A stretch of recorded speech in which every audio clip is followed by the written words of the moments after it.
What squid do when they feel threatened is they squirt out a jet of ink and then they zip away, leaving the little cloud of squid ink in the hope that that distracts from the squid itself. And I think we got a lot of squid ink from that chair, from the Attorney General, rather than real answers. That's Senator Sheldon Whitehouse of Rhode Island, calling out the U.S. Attorney General for refusing to answer his questions during a Senate Judiciary Oversight Committee hearing on October 7th. In today's Judiciary Business meeting on October 16th, Whitehouse revisited the issue, pointing to two specific instances where he says the Attorney General, Ms. Bondi, failed to respond. First, we'll take you back to their exchange on October 7th, then we'll show you how Whitehouse raised his concerns again during today's meeting. Did Homan keep the $50,000? As Deputy Attorney General Todd Blanche recently stated, the investigation of Mr. Never mind. Homan I can was see I'm not going to get a straight full answer from you to a very simple by question. the FBI agents and the DOJ. Do They you know- found no credible evidence of wrongdoing. You know, you're very concerned about money and people taking money, and you rail against wait a dark second, money. wait a second, wait a Yet you second, work with dark wait a money second. groups all the time, Senator Wait a Whitehouse. second. What became of the OPR investigation of prosecutorial misconduct by Emil Bovee? Yeah, Senator Whitehouse, to correct you for one moment, that would be the Honorable Judge Emil J. Bovee III to you. Not at the time of this. He was an employee of the Department of Justice. And what became of the OPR investigation? It's into all his pending litigation, misconduct? Senator. I can't discuss pending litigation nor personnel matters. OPR customarily publicly says when there's an investigation, and at the end of it, they provide a summary. Why can't you say whether there's an OPR investigation and whether, if it's concluded, there's a summary? Senator, I'm not going to discuss personnel matters. A number of questions at the hearing to which Ms. Bondi gave no semblance of an answer. I just want to discuss two of them and where they fit into Department of Justice procedures.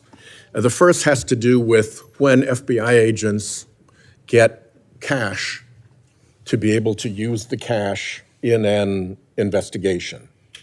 There is a, as you can imagine, very considerable amount of procedure before large amounts of cash are distributed to FBI agents related to ongoing investigations.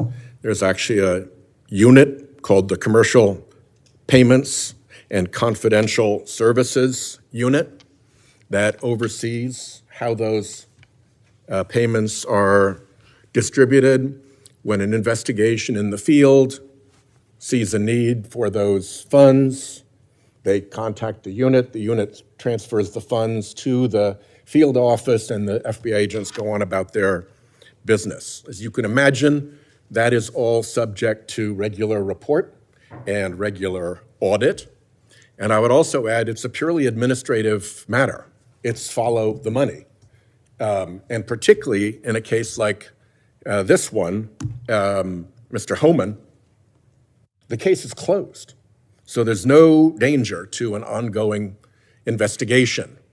Not only does all of that procedure lend itself to congressional oversight, but the FBI procedures explicitly state that these expenditures, and I'm quoting here, must be accurately recorded in case of a congressional audit.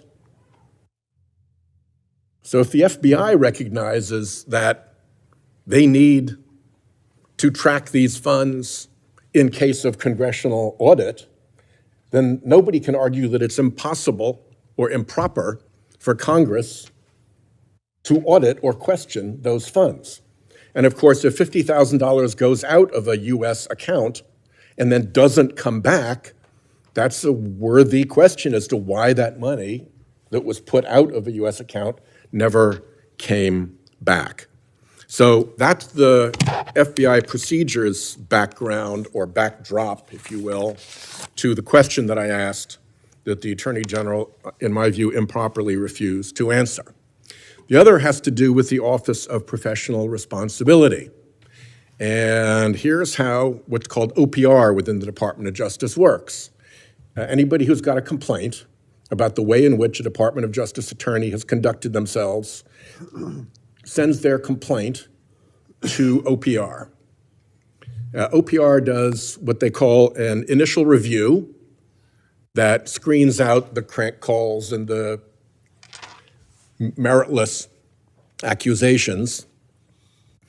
And if there's any there, you get through that initial review and you move on to an inquiry.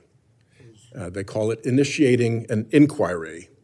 And once the inquiry is initiated, then OPR goes about doing an investigation and preparing a report.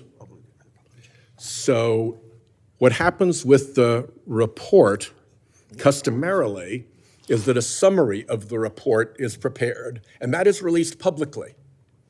So I wasn't asking her for, when I asked for the summary, I wasn't asking her for anything that wasn't a matter ultimately of public record. That's how they do it. And you can understand why they do it that way, because part of the purpose of publishing OPR summaries and outcomes is to give guidance to U.S. attorneys, assistant U.S. attorneys all around the country into what the rules are and what the precedents are related to their conduct as lawyers. So it's unsurprising that those summaries are provided. More than that, OPR's own website provides that it will actually produce the investigative reports, not the summary, produce the investigative reports to Congress when properly requested. So I think it's appropriate for anyone on this committee to ask OPR, when we know of a complaint against a Department of Justice official, did it stop at initial review? Did it go on to inquiry? Were investigation steps taken? Was there a final report? Show us the public summary, and we are requesting the investigative report. That seems just completely ordinary.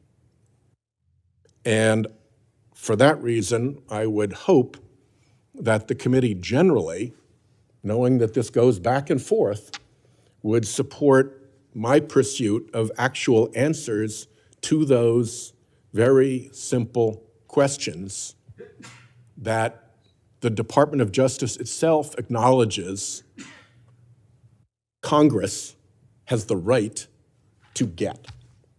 So thank you for letting me make that statement. I hope that clarifies what is going on here.